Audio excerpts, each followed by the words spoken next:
our third workshop. I'm so excited to have you all here for this workshop. Our workshop's title is When is the Right Time to Switch Jobs? This is a really awesome topic because we've got an amazing guest speaker for you all tonight. And the reason why this is an awesome topic is because this is probably something you faced or thought about in your work experience. Maybe it's been something that's been on your mind recently. Maybe it's something that's been on your mind in the past, but it's definitely something that's probably crossed your mind.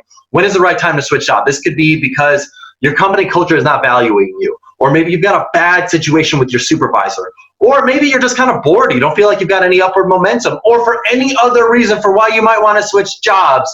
This is the workshop for you to give you insight as to when actually is the right time to switch jobs. How can you go about identifying when that right time is? And how can you put yourself in the best position so then you are properly leveraging the opportunity at hand? Now, one thing we know is that one of the best ways to go about raising your pay level and your title, your actual status within a company's level, is by switching jobs. It's just a fact. What we've observed in the data is that people are less likely to get promoted by staying at the same company year over year. They are much more likely to get promoted faster by switching jobs. In fact, some of the things we see quite often is people leaving a company, going to a different company, getting some experience, and then coming back at a much elevated role than somebody who stayed at that company that entire time. So it's something to definitely consider and think about, but it is not all about switching jobs, and it is really all about when is the right time to switch jobs, because there are sometimes moves that are diagonal moves, there are sometimes moves that are directly vertical moves, there are sometimes horizontal moves that you believe will help you move up vertically even faster, and sometimes the motivation isn't necessarily to move up faster or to make more money. Sometimes it's to get more balance with your life, or sometimes the motivation is to work on something that is more of a calling to you, something that you really are passionate about. It's not about the money anymore. It's okay, whatever your motivations are. This workshop will really shed light on when the right time is to switch jobs. Now, we're going to cover a few key things that you can do to prepare for your mentor relationship and for how to actually go about preparing for switching jobs. And obviously, we've got an amazing guest speaker for you all this evening. But I wanted to talk a little bit about work orientation. Work orientation, that's that measurement that we've leveraged to help match you with your mentor. And this is something that plays a big role into job changes, because we know that, one, your work orientation is fluid. Work orientation is how you view your work. So some people view their work as a job, some people view their work as a career, some people view their work as a calling. If you've logged into your Ambition and Motion dashboard, you'll see that triangle, you'll see where your dot is on the triangle. But it's fluid, meaning that your dot could have changed between January when you took the assessment and right now. And that's, by the way, completely okay. That's completely normal. But what we know is that what motivates you at work will absolutely determine how and when and why you will want to switch jobs. So back to what I was saying earlier, if you're job oriented, that's, by the way, completely okay. It means you're motivated by work-life balance. Your decision to change jobs might be because you're working 80 hours a week and you just can't keep doing it anymore. You got to be home with family. You got things in your life that you want to do more of, and your work is not allowing you to do that. So your motivation is not necessarily more money or a higher status. It could be, hey, I want to work 40 hours a week, or I want to work 30 hours a week, I want to work 20 hours a week. I want to do something that can pay me a little bit of money, allow me to get by, but ultimately allow me to relax and wind down a bit. And that's okay. If you're career oriented, that's where we see a lot of the stereotypical reasons for moving, because it helps you work up the corporate ladder. It helps you get promoted faster. It helps you get a higher pay raise. It helps you learn new skills. Moving jobs is definitely something that's advantageous for someone who's career oriented, because it allows you to try new things. But then the key is, how can you be strategic about that? Our guest speaker will help us with that this evening. And then the last part is your calling. So if you're calling oriented, you might want to switch jobs because, you know, you're working for this company and it's just not doing it for you. You're like, yeah, it's fine. The impact on the world that we're making is fine, but it's just not calling to your heart and the impact you want to make on the world. And we end up realizing to ourselves, you know what, shoot, we've only got a finite amount of days, years, hours on this earth. We might as well be spending it doing something that we're really passionate about, that's really, we feel like is making a positive difference. We can always get more money, but we cannot get more time. For us, if you're calling oriented, you might determine, you know what, I am switching because I want to be doing something that's meaningful to me. Then the key is, how can you be strategic and put your priorities on a pedestal to ensure that you are getting what you want out of it. Don't get sidetracked by the things that do not motivate you. It can be easier, let's say if you're calling oriented, to start looking for new jobs because you want to find something that you're more passionate about. And then maybe you get 3 different job offers and you end up making a decision based on the amount of money. That would be crazy, but it happens all the time because ultimately you're making this job switch because you wanted to do something you were more passionate about. Ultimately, if you get, let's say, 3 offers and you're calling oriented, the company, the entity, the organization that is the most impactful to you should be the one that wins out. At the end of the day, sure, your quantitative metrics in terms of how much money you need to be making should be appeased, but after that, you should be looking at impact if that's something that motivates you. If you're job oriented, what's the type of role that's going to give you the most work-life balance? You might have 3 job offers. One is, asking you to work 50 hours a week. One is asking you to work on Saturdays and Sundays, and one says, you know what, hey, you're going to only work 35 hours a week. You're only going to do that over 3 days, Monday, Tuesdays, and Wednesdays. Thursdays through Sundays are yours. That might be the thing that you want. You might be, I'm cool with working extended hours on 3 days of the week to get a bunch of hours, make money, and then, the rest of it's essentially a weekend. That could be the way that you perceive work. Whatever it is, make sure that what motivates you, what is the most important factor, is the highest and the most highest thing on your pedestal of what is your decision-making process. So that is just the thing that I really want to stress when it comes to when is the right time to switch jobs, making sure that your priorities are aligned with where you want to go. Now, we're about halfway through the mentor program this spring. Hopefully you've met with your mentor. Hopefully you've already met with your mentor twice. I want you to make the most out of this program. Take advantage of it. Meet with your mentor as many times as you possibly can, and hopefully get yourself to where you want to be. Now, one thing that I really want to stress is that if you are not able to get in contact with your mentor, if you're having any issues, please email support@ambition-in-motion.com. We can answer any questions, comments, concerns, or issues you have with your mentor. Or if you've got kudos, if things are going on great and amazing, send it to us. We love hearing those stories. I mean, the positive just makes us feel good that we're making a positive impact. It makes us feel really special that we've done something. So I know often, it's, as the term goes, if it bleeds, it leads. We only want to share the things that are negative in our world. Share the positive stuff. It makes us feel better about what we are doing. We love to hear it. So let's jump in. Now, the one thing that we've talked about in previous workshops that I really want to stress, and I stress it every single time, that is strategy, story, and state. Those are the 3 keys to success in this program. And I'll talk about them in reverse order. State is the most important thing. Physically, what is your state? Physically, where are you at? Physically, what is going on in your world? I don't care if you've had a horrible day, if you're stressed out, if your work is frustrating you. I mean, the whole point of this program is that hopefully we can get your work situation to a point where it's not frustrating you. But regardless of it, when you're going into a mentor meeting, what is your state saying about you? If you're coming in with a negative mentality, if you're coming in with a negative state, you're going to give off negative vibes. Then people are not going to want to help you or be around you. But on the flip side, if you get yourself into a positive state, if you're doing power poses every morning, you're getting yourself up, moving, working around, and just getting yourself overall in a good feeling and a good mood, because your emotions, by the way, your emotions drive your emotions. You can get yourself into an emotionally positive state by moving around and getting your body going, getting your blood pumping. I tell you that's something that I've learned from Tony Robbins. It's an extremely valuable tool. Make sure that you're leveraging it, but your state is so critical. So what I want to do right now is I want to get you into state.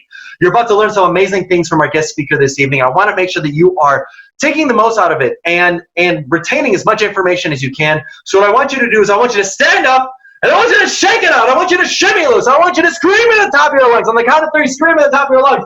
1, 2, 3. Yeah! Just let it out. Let it loose. Let it go. You got nothing to lose. I don't care who's looking at you weirdly, if you're at work or if you're in an office or if you're at home. I don't care what's going on. You've got nothing to lose, because at the end of the day, it's about how much are you taking from this program. If you're making the most out of this, you've invested yourself in this program. I want you to make the most out of this. So get yourself into a state conducive for being successful. This goes for any scenario you're going into at work, whether that be a mentor meeting, a colleague meeting, a supervisor meeting. Get yourself into state. Do what you need to do to get yourself prepared physically, because you will then be much more likely to be successful. Now, the next key is your story. What is the story you tell yourself for why you are going to be or not to be successful? I want to think about this in a different way. I want to ask you a question. I would love if you could post your comments in the comments section. But what is a feeling that you want other people to feel about you when you meet them?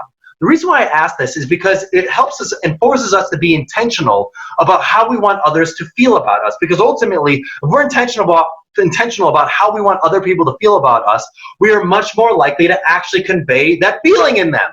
If we're thinking to ourselves, man, I would love if people thought I was confident, or I would love if people thought I was knowledgeable, or I would love if people thought I was kind or empathetic, whatever it is, post in the comments section. I'd love to learn what is a feeling that you would love to convey in other people. But what this does, by being intentional about what feeling we are trying to convey in other people, we can now start taking actions and start doing things that help reinforce that feeling in their minds about who we are, what we're doing. If we can be intentional about how we want other people to feel about us, we are much more likely to be successful. That plays directly into that story thing about why we'll be successful. Because sometimes I think it might be easy to perceive, oh, story is just about being confident. Stories is about telling yourself why you're going to be successful, and it is. That's a big part of it.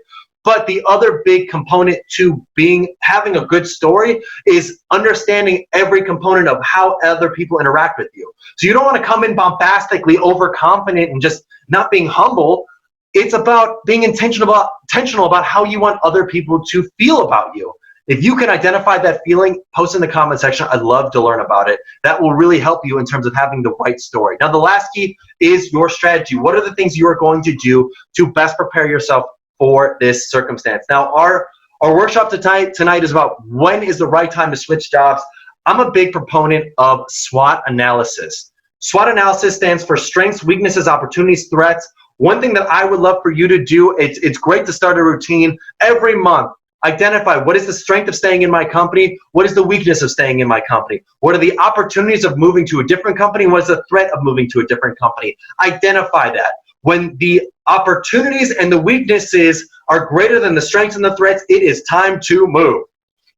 That helps you do a personal audit of where you were, where you are, and where you'd like to be. If you don't do that, it can be difficult to know when is the right time to switch. It can be easy to fall into a trap of just doing the same monotonous work day in and day out. By doing consistent SWOT analyses and by doing it monthly, you're much more likely to have a greater understanding of when the right time is to switch. Now, the last thing that I would love and really implore you to try is to share what you're learning about with somebody else. It could be another person in this program, it could be a friend, it could be a significant other, it could be anybody, a family member, whatever. Because what we've learned is that when people who participate in this program share something that they learned about this program with at least 20 other people, their likelihood of achieving their goals in this program increases incrementally. We hypothesize that a big reason for this is that they're teaching other people these skills that they're learning. And when we know that when you teach somebody else something else, it is much more likely to reinforce in your mind. Maybe it could also be the law of attraction. By sharing with other people the things that you're learning in this program, especially your goals, people are now thinking about you for those outcomes. Maybe they're thinking, you know what, Jane Doe, John Doe would be a perfect fit for this thing, and they're going to introduce you. The point I'm making is that when you share this program and what you're learning with more people, the likelihood that you're going to achieve your goals increases substantially. And also, I mean, for future programs, we're actually we're opening up our enrollment for the fall program. If you could encourage other people to participate, we would love to get more people involved, because we know that if you could be an ambassador for this, we are much more likely to make a better impact and a bigger impact on more people. So if you could help encourage more people to enroll in the program, we would love to have that, especially to have your support in that endeavor. So I'm so excited to jump into our guest speaker this evening. We're talking about when is the right time to switch jobs. If you've got any questions about anything at all, any comments, any concerns, any issues with anything, please email us at support@ambition-in-motion.com.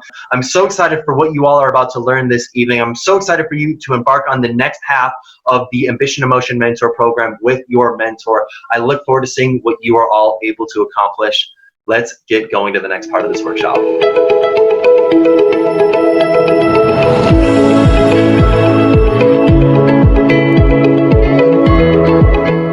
Welcome to our workshop this evening. We're here to talk about a really fascinating topic. That is, when is the right time to switch jobs? I mean, that's not necessarily a very clear-cut, cutthroat, this is exactly what I do when I do it type of mentality. But we're here today with an incredible guest to get an idea of understanding ourselves and when might be the right time to switch jobs or make a transition. We've got Marla Holdread here. Marla is the president and founder of Shift Leadership, where she partners with professionals who are ready to make a career change and enhance their leadership skills She's a career coach. She's a friend of mine. I'm so grateful that she could be here to join us and share with us her wisdom. Marla, thanks for being here.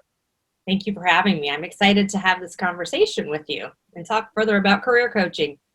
Exactly. And I guess maybe to get started, I'd love to learn, what was your career journey like? How did you get to where you're at today? Well, that's a great question. And I could probably sit here and talk for days because my story is a long one. So I'll try to keep it short, short and sweet. Basically, my career story is, I would call it not a clear one. I didn't go, directly from one trajectory to another. I started off with dreams of, I'm originally from Cleveland, Ohio, went to school to do journalism and public relations. So I had dreams of moving to the big city of Chicago and landing a job in, one of the big towers and offices in Chicago, and having an executive public relations job, right off the bat. So, but, reality set in. I got to Chicago, and at the time, the job market wasn't great. So I had to do a lot of hustling. I literally knocked on doors. I called people for informational interviews, and I didn't really know anyone. I didn't have much of a network. So I was just truly pounding the pavement and trying to figure out how I could get my foot in the door. And then I realized, well, I just needed to find a job because I needed to pay the rent, and I needed to have, pay my bills and get food. So I ended up starting off, one of my first jobs was actually an internship, and it was at the Merchandise Mart in Chicago. And I was living with another friend at the time, and so she kind of said, "Hey, we need help here, so let me help you, or can you help us?" And I ended up, it was a furniture store where they sold samples of material that you put on like couches and chairs and things like that. And my job was to tag those things, like different color codes depending on what their prices were. So that was my first job, not the vision and dream that I had, but one thing led to another. And I eventually started working in marketing departments of a real estate commercial firm. That led to some other work in marketing in Chicago. I got married, moved to Northwest Indiana, lived there for a little while, and again needed to find a job, and I wanted to use my skills that I had learned in Chicago, but it was a different environment in Northwest Indiana. So I started working in the staffing industry and recruiting industry, and I actually really liked it. It wasn't something that I had done before, but the owner of the company gave me a chance, and I really enjoyed working with people and was able to just develop the skills that I actually use today, almost 20 years later, in staffing and recruiting. So I did that for quite a while, eventually moved to Indianapolis because my ex-husband grew up here in Carmel, and stayed home for a little bit when we had kids. And then I feel like my story really starts when I got divorced. I had stayed home for a little while. I did some jobs here and there, but I got divorced, and so I needed to find something. I started working as for a small housekeeping company, the director of operations, management. And again, it was a great opportunity. The woman who owned the company, I didn't know her, but we had a great interview, and she gave me a chance because I really didn't have that experience. I made a ton of mistakes in that job, but I learned so much about business, a small business, and I really like the small business part of it. But after a couple of years, I realized that I was ready to move on to something that was outside. I really like to meet with people, and so part of that job was really internal. So through friends of friends and also networking, I was able to find work as the managing editor for a company called N2 Publishing, where they publish neighborhood magazines. So again, interesting. One of the reasons I did that is because it was a remote type of job. I could set my own schedule, but I did everything from interviewing people for the magazines, writing copy, I took pictures, I went to events, a lot of variety, much different than what the management position was, the house cleaning company. But there was really, after a couple of years there already, there was no place for me to go. So kind of keeping up with this theme of, all right, I needed to find the next challenge, which was working for a company called the Strategy Forums, which is a leadership and development company. And I came across that position again through networking. Someone that I knew said I should talk with a woman who owned the company. We talked and she said, well, I do have, kind of something, I need some help. So let's give this a try. Started working with her, and then that's kind of, the rest is history. I worked there for about 5 years, and I feel like that's where I sort of got my second education. I love the industry of leadership and development. We actually did a lot of work facilitating mastermind groups. We developed leadership and development programs for companies like Eli Lilly. We worked with Whirlpool. So I got some experience with some really great leaders and organizations. And then also we did some executive coaching as well. My role was, a lot of it was business development and client services, but I just absorbed so much information through all of that. And then, I got to a point where I was ready, where I felt ready to make that next step. And I'm not, we'll go through some of these questions, but for me, in terms of how did I know when it was time for me to, move on or do something different, for me, it was always about some sort of internal, there was just something that I didn't feel challenged enough, or I just felt like I had done as much as I could in that role or within that organization. And so I just knew if there was something else I needed to do or I wanted to do, I was going to have to go outside of the organization. So that's what led me to coaching. It took me a little while to figure out exactly my niche and how I could really help people. But that's a whole journey in and of itself. I think that, one thing that has led me here was just, even though my career path has been really unconventional and sort of all over the place, it has really helped me get to where I am because I can bring in some staffing and recruiting. I can bring in business development. I have some marketing in it. It's kind of crazy because I always felt like, wow, I really look like I'm all over the place when it comes to, my career experience. But it has served me well in where I've landed today because I really can draw in a lot of experiences with my clients and how I coach them.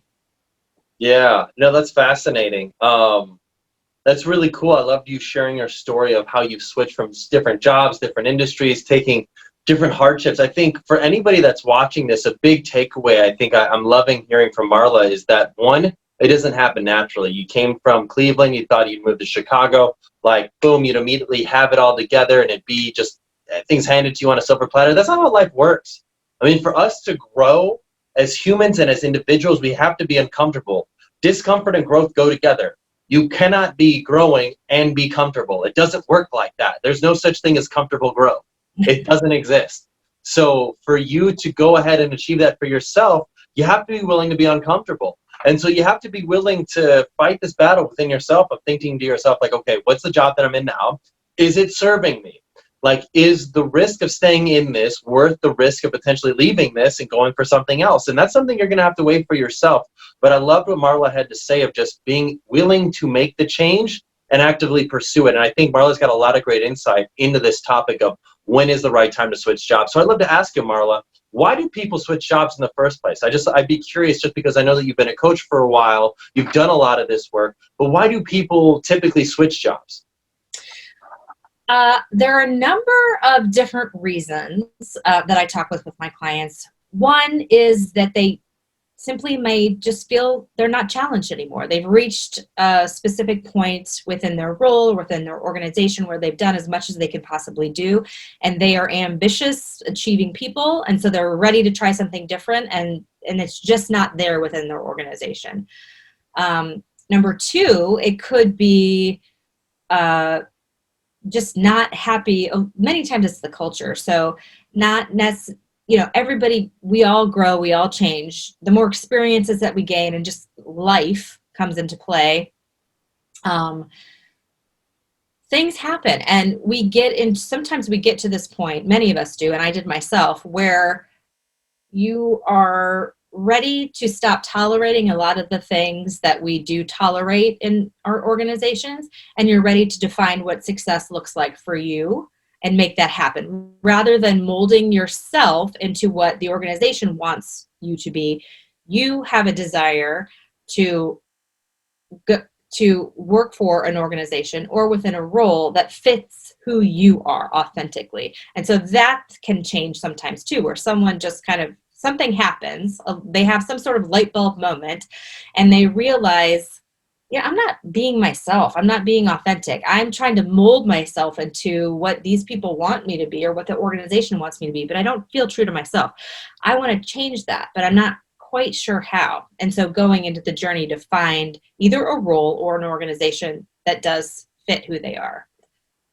So those are the two big scenarios, either not feeling challenged or bored or just not feeling aligned with who they are compared to what the organization, how they're working within an organization. That makes a lot of sense. I think I hear about that type of stuff all the time. And it's like, when does it get to this tipping point of like, okay, I'm ready to make this change? But in the same realm and in the same vein of switching careers, what is the difference between switching jobs and switching industries? I mean, one thing that I often hear from people is like, well, if I'm going to switch jobs, I have to also be in marketing, or I also have to be in sales, or I also have to be in accounting. I have to be doing the same thing that I'm already doing because that's where my skill set is. But I love your story that you were able to switch industries, like doing totally different things. I guess one, how can we go about successfully doing that? Two, how can we go about boosting our confidence to know that we can do this? We can make this change into something that's totally outside of our realm and just being open to what the world brings our way. Yeah. Yeah, I think I have a pretty, I don't know. I mean, my story, when I look back on it, I think, probably just the one out of all the different roles that I had was one where I actually interviewed for the job, and I really didn't have any experience in the industry or the actual particular role. But my boss at the time, we clicked from a personality perspective, and she chose to trust me, and also was very good at mentoring me through the process and having patience when I made mistakes and things like that. So I think that's important, is also finding someone, either a leader or an organization, who has the mindset of willing to look beyond just what this paper says, what the resume says, and your skills, and actually look inside of what this person, are they driven? Are they ambitious? Are they going to work hard? Are they going to show up every day? Are they going to try? Kind of like that grit, rather than just looking on a piece of paper and seeing if they check the things off the box. Because the truth is that somebody can also check the things off the box and be a terrible employee. So there's more to it than just the resume, but I think the hiring manager or the leader also has to have an open mind about that too. Some of the things that I talk about with clients and some of the presentations that I've done that have worked for me in terms of just kind of what your question is, how do you go about even switching industries or roles completely? There are a few things that I always point out. Number one is to be really clear on who you are as a person, what your strengths are, what your skills are, what your values are, and how you really add value to an organization. And that's a very big picture, broad sense. I work on that with my clients a lot, because even though someone can have, the skills that they are listing on a resume, there's so many things that are underlying that I can help pull out and help people define on, okay, how does that translate into how you actually help an organization? So there's that. It's almost like not so much transferable skills, but translatable skills, and putting that into words of talking to somebody about how you actually have done some of these things. So there's that. Another thing I think that's helped me out throughout the years of being able to jump into positions that I haven't known a whole lot about is networking and relationship building. I harp on that a lot because it really has helped me throughout my career to be able to, just because people have given me a chance, I think, because even though I hadn't qualified exactly for the position, they trust me. They know who I am as a person, and they know that I would work hard to figure it out and get it done, and they know I'll show up every day. So networking and building those relationships is really important too. Yeah, well, that makes a lot of sense. I mean, I think the statistic is that 70% of all jobs go to somebody who knows somebody at that company. So if you think you're going to go in cold through just the application page and you think you're going to land it, low likelihood. Not odds are not in your favor. So this also makes me think of a couple of things. I mean, I'd love to ask the audience a question. Have you ever switched jobs? If so, what was the most beneficial part of switching jobs? Why did you leave that job? And what was something that perhaps you missed about your previous job that you didn't have with this new job? Because I think that's something that we have frequently. I know I'm working with a company right now where pairing employees to get together within their own company for mentorship. And one of the things that we've seen is a lot of boomerang employees where they left and they said, that was the biggest mistake I ever made. I came back and I'm so glad that I've got this job now, or I'm doing this type of work here. But one of the bigger reasons why a lot of people leave their job is because of pay. How does pay play a role in the process of determining when the right time is to switch jobs? And really, how much credence should we give to it? That's an interesting question, because from my perspective and from the people, I mean, it definitely comes up. So the people who I work with, who are senior leaders and executives who have been in their careers for quite a while, of course, salary is a factor, because they've worked their way up the ladder many times. They have a large salary typically, and they're not typically willing to go backwards and give that up, because that defines who they are and how they are identified. But, and I hope I'm answering your question correctly, but in my opinion, I think if you are someone who just wants to switch jobs because you want more money, that's not going to work. I mean, you're not going to be happy. You're not going to be fulfilled in the long run. There's just so much more to it than that.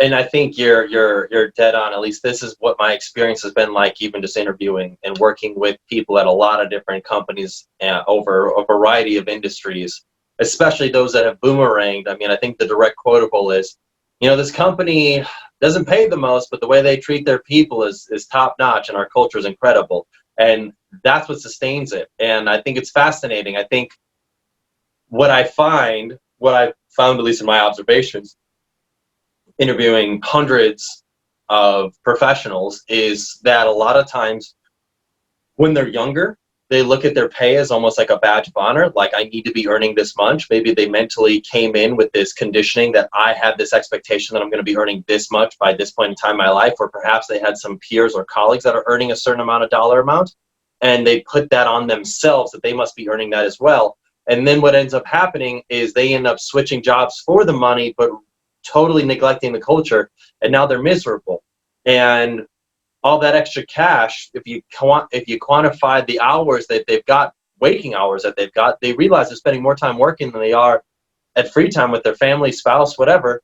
And that money they've got isn't actually fully utilized in the best way it could be possibly utilized. So the point I'm making is culture is huge, and how you feel about those that you work with is huge. And if that is not fulfilling, that can be a big indicator of whether or not it's the right time to switch jobs. Yeah, it comes down to values, because I think, you're right. I mean, when we're younger, it is about the money and kind of climbing the ladder and getting that salary, because it is a goal. It's something to work toward. But if you're making a big salary, but yet it's a toxic environment and you're getting yelled at every day, which I do have clients who get yelled at by their leadership every day, but they're making an exorbitant amount of money, and so they feel trapped because but is that worth it? That's the big question that we get to, when we get to that level of success sometimes, is it worth it? That's crazy to me, just to think that there's companies that people get yelled at. Like, what is it like? Like parenting? Like, that's insane to me. Like, they're belittling another person. But this isn't school. This isn't bullying. But this is insane. It's like a a professional form of bullying almost going on, and that's not conducive for anybody to be successful. It's fascinating that that exists, and it's surprising to me. But yeah, I guess what I'd love to ask is, what does a toxic culture mean to you? How can we know? I think if we're a young professional, maybe this was our first job out of college, and we're liking it, but we maybe told ourselves that in 3 years we need to switch jobs, we need to switch to something new, or we've got friends that are doing that, or we're maybe we're frustrated by this thing, and we think to ourselves, this company is phooey, I'm going to move over. How can we ensure that we're not having the grass is greener on the other side fallacy? Yeah, that's a great question. I think in any organization, there are going to be, I don't want to say issues, but I mean, there's always going to be challenges, communication challenges. But when it comes to a toxic environment, to me, it always comes down to trust. Can you be your authentic self? Do you walk into your organization feeling scared that you cannot speak your mind or use your voice? That you may either be, I mean, there's all those, types of behaviors, not necessarily, it could be bullying, like verbally bullying, but it could be gaslighting where somebody just ignores you completely, or, steps over you or goes above you. It could be undermining your work, all of those different things. Or it could, sometimes it's even just ignoring is also a form of a toxic environment. It's not always the dramatic toxicity that we think of. Sometimes it's even silence and not lack of acknowledgement. And I mean, I know that, even sexism still happens in an organization. So it's all of those things. I think it's a matter of, in my mind, if the toxic environment continues on and you feel like there's nothing that you can really do about it, you really feel trapped, and no one is willing to have a conversation, then it's time to move on. And if you've tried to have those conversations, many times people will there's an HR person or an HR department that you could go to and have a conversation. And if nothing seems to be changing, then it's probably time to move on. That's fascinating. It's really interesting. I think that's a really good point. I think that's definitely something we see oftentimes at work, is we just feel unconnected to those that we report to, or a lack of clarity about what or why we're doing our work, or lack of respect for the work from those that we work with. What I'd be curious to know, I know one thing that you had mentioned that really intrigued me before was that you left an opportunity because you just felt like there was a lack of upward mobility. And then you also mentioned previously about just value systems. What are the key value systems people have for their work, and what is most important? Because I think, like, if I'm in an incredible work culture and I just love the work that I'm doing, I love the people I'm working with, I love the impact that I'm making, but I might not have the promotional opportunities, I might think to myself, like, that's okay because I love the culture that I'm in. What are the other values? What are the other things at play that I need to really consider for what is most important to me? Well, there's a lot that goes into that. And actually, as you were talking, I'm going to answer that question in just a second, because I thought of one more thing in terms of the toxic environment, the last question that you asked me about, because the number one thing that people come to me about when they want career coaching and support and guidance on where they need to go next, or if they should go next, one of the top concerns or complaints that I get is my boss is micromanaging me and I don't feel like I'm trusted. So that's also something even for leaders to take away. I mean, I would say 80% of the time I get that of I have to leave this organization. I'm micromanaged. I don't feel like I can do my work I just don't feel trusted. So anyway, there's that one too. In terms of, I think the challenge thing is an individual decision, because everybody has a different career goals, career journey, what they need to feel fulfilled and challenged. Everybody's different. For me, I like having a variety of different things going on during the day. I actually like having some spontaneous things that happen. I just like just having something different every day. Not everybody likes that. You know, some people are wired to, they like the process, they like knowing their schedule, they like having a schedule and following a schedule. So that's kind of the first step, is figuring out how you work, what motivates you and what demotivates you in terms of your work, and then align yourself to that. I think for me, it was just a matter of misalignment. Oh, did you have a question? Yeah, I was gonna say, would you say like the core values would be perhaps, let's say, finances, work-life balance, culture, the type of work that we're doing, um, who we're working with?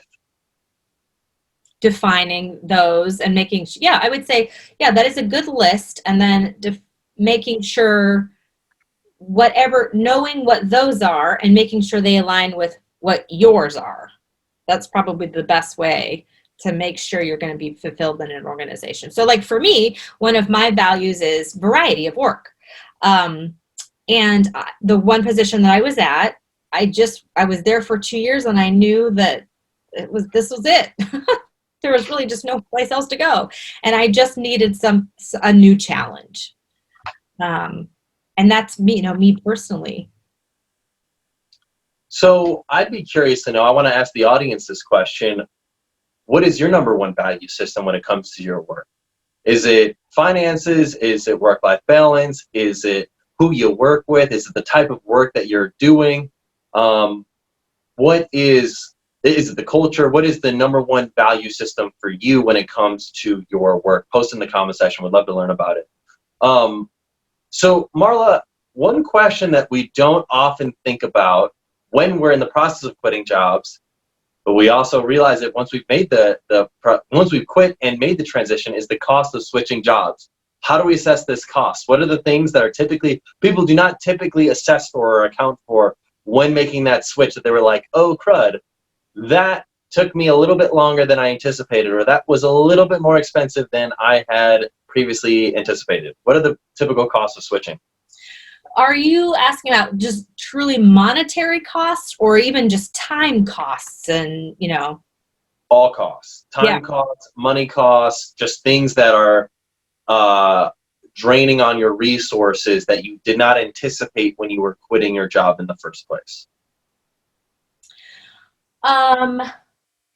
That is an interesting question, because I think, you know, in my opinion, I think probably, if any, I mean, if you're ready to change careers and you want a new challenge and a new job, the cost is staying in your current job and being miserable for another 5 years. And then looking back and feeling like, why didn't I make this jump sooner? I would say maybe from a time perspective, you know, probably one myth that I have with it takes a while to figure out, you know, people, especially when you get to a point in your career, if you're just fed up and you're ready to go, it takes some patience to really do that exploration, to figure out who you are from the inside, and then go about not even doing a job. I mean, sometimes it's just curiosity and having some informational interviews and finding out what is really out there before you make the leap. So it does, the time that you put into it up front before you actually change jobs helps with the cost of, you know, making a mistake at the end of the day. Yeah, no, that's a great way of putting it. I love it. I think that makes a ton of sense. But I think there are other costs too, like the cost of potentially moving, the cost of learning a new skill, a learning curve cost, cost of making and building new relationships at work and emotionally investing in them. Especially if you're not moving, you're less typically emotionally available because a lot of those emotional relationships are already being fulfilled. It's for example, I just moved to Austin, Texas. I'm very emotionally available because I'm looking to meet new friends. I'm very much like open to connecting with people and building new relationships and growing my friend connection base. When I had been in Bloomington, Indiana for 10 years, I was less open to that because I had my base of friends. I knew who I was hanging out with. I knew who I liked to be around. And it's fascinating. So when you switch jobs in a similar location, you now have to reopen yourself up emotionally, because if you don't, you're potentially going to be considered closed off and not available for building that bond and rapport with somebody else. But with Yeah. all of that said, let's talk about quitting jobs professionally. This actually just happened to me this week. There was a young woman I was working with about a year ago, and essentially she started taking on tasks, and since she was not able to get the job done, there was a lot of tasks that she said she was working on, and that essentially were completed. She was just about to send in, and essentially like nothing was done, and she just more or less like just quit. It didn't end the best way possibly that it could have been, and it was fair. I said, I understand, I wish you well, and wish you the best of luck. And now, about a year later, she sends me an email and says, hey, Garrett, I just want to let you know that working experience was so incredible. I just want to say that I learned so much from you in the 2 weeks that we were really working together. And I just wanted to let you know that it's awesome. And oh, by the way, I am actually interviewing for this job. And I actually listed your name as a reference. And, I look forward to, if they called, that you give me a strong reference. And it's like, I feel kind of torn because I'm like, we worked together for 2 weeks and you kind of misadvertised what you were able to do, and you didn't really do anything, and we didn't really get anything done, and it was I didn't know how to respond. And so I think let's talk about quitting professionally for a moment and being able to sever ties and be able to keep those relationships positives into the future. Yeah. I mean, that's a really good point too, is you don't want to burn bridges. And in my professional opinion, I think she should have asked you first if it was okay to put you down as a reference before she just did. So that's a professional tip. Always ask permission before you put anybody down as a reference. Don't just assume that it's going to be okay. But yeah, I mean, leaving professionally is always a good idea. I mean, you may be in a place during your career where you're feeling burned out, you're feeling resentful, you're feeling just mad at the organization, and people do get to that point. I did at my one of my last roles, and it was one of the hardest things that I actually had to do, is almost fake it in a way, but it was also because I knew that I had to almost suck it up and put on a strong professional face, because I knew I was going to be moving on, and I still wanted to do the job that I was there to do during the time that I was still there. I mean, it was just the professional thing to do, even though in the background I knew I was ready to move on and I was looking for other opportunities. So I think it's always a good idea to give as much notice as you possibly can. And sort of leave it up to your employer. I mean, sometimes people will say, it's fine, you can just head out the door now, or yeah, we'd like you to wrap up a couple of these projects and then you can go. And it is tough because sometimes you already are checked out, and I will say, like for me, it was one of the hardest things you have to do. You're so pulled because you want to move on, and you kind of have in your mind, but you still have to be there and focus. It's an integrity thing in my mind. It's just a professional, right, integrity thing to do. And it won't last forever. And so that's, I was there in my last position. I was there for about a month and helped wrap up everything, even though I was so ready to move on.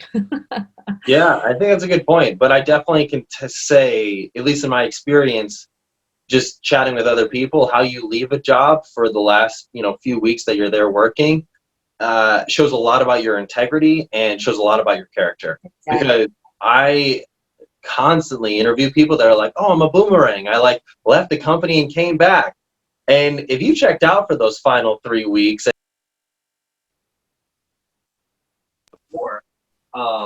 if you get a job that's worse than where you were at before, and you more or less checked out for the final 3 weeks, and then all of a sudden you're like, oh crud, I would love to get that job back. Yeah, it's not likely. I mean, you just kind of, you burn that bridge a little bit. It's not a good thing to do. So it's okay. And also on top of that, other opportunities happen. I've seen this constantly where people started off at the bottom. They were there. They didn't see upward mobility, so I switched to move up to a diagonal role where they're up here, and they come back to the same company, but they came back at a much higher position, so they were able to catapult themselves back up. I know at a company that I'm working with right now, this guy who started with them 10 years ago was a developer, like a computer coder, and then transitioned to a different role where he was a manager at a different company of developers, and then came back to the same company as their chief technology officer. It just it was a crazy transition, and ultimately allowed him to leapfrog and grow up because he was able to gain those new experiences. So yeah, how you leave the company is so critical, especially if you're contemplating switching jobs. Yeah, do you have anything else to add to that, Marla? Well, I mean, I think just the thought that goes in my mind is that you just never know how things are going to turn out in the future, or who you will run into. You just don't know. So yeah, at the end of the day, it's just the best advice is to be, even if you don't feel like it, be professional. And you're right. It shows so much about your character and your integrity, and how you leave an organization. It really does say a lot about who you are. So a couple final questions. I mean, one, I think a lot of people are having this identity crisis where they think to themselves like, okay, I just spent all this money on my higher ed or my education, whether it be getting an MBA or getting my undergraduate degree or getting a doctorate or whatever you pursued your education in. And then you get into this job and you're thinking to yourself, I don't know if I'm going to be here for forever. And then you make a transition to potentially something totally outside of that industry or totally outside of that field. You think to yourself, was my education a waste if I'm not in the field I studied?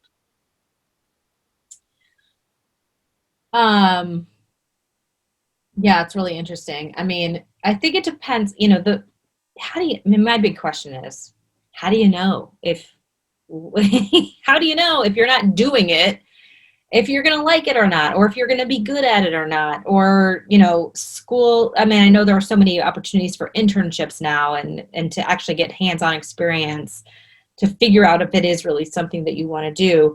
But I've talked to so many people, even younger people that I know, who are, in school for teaching, and then they started doing their, student teaching, and they were like, nope, this is not. Once they actually got into the classroom, it just wasn't what they had thought about in their mind of what teaching would be like. So a lot of times it's just a matter of getting in there and doing it and figuring it out. I wonder, I'm curious to know what statistic is out there that says how many people are actually working in the field of what their degree is in. And there are a lot of specifics. I mean, engineering, becoming a doctor, becoming all those, very specific things.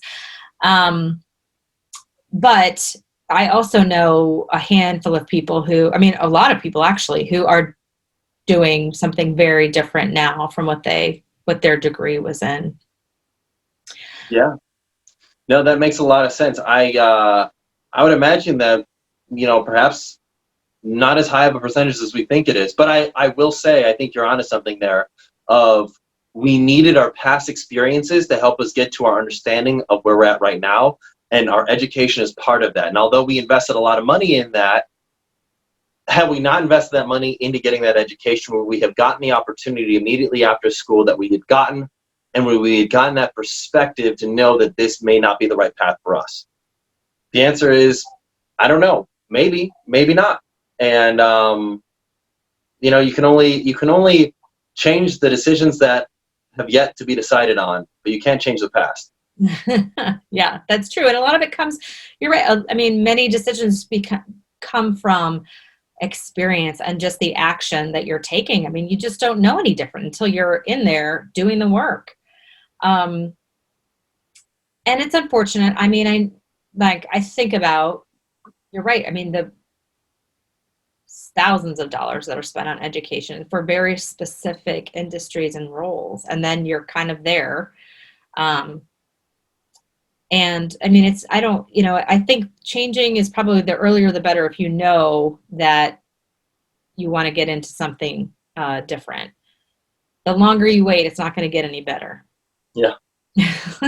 Awesome. Well, Marla, this has been great. This has been a great lunch and learn. This has been a great workshop. I think everybody here has really enjoyed the insight that you've had to share with them today.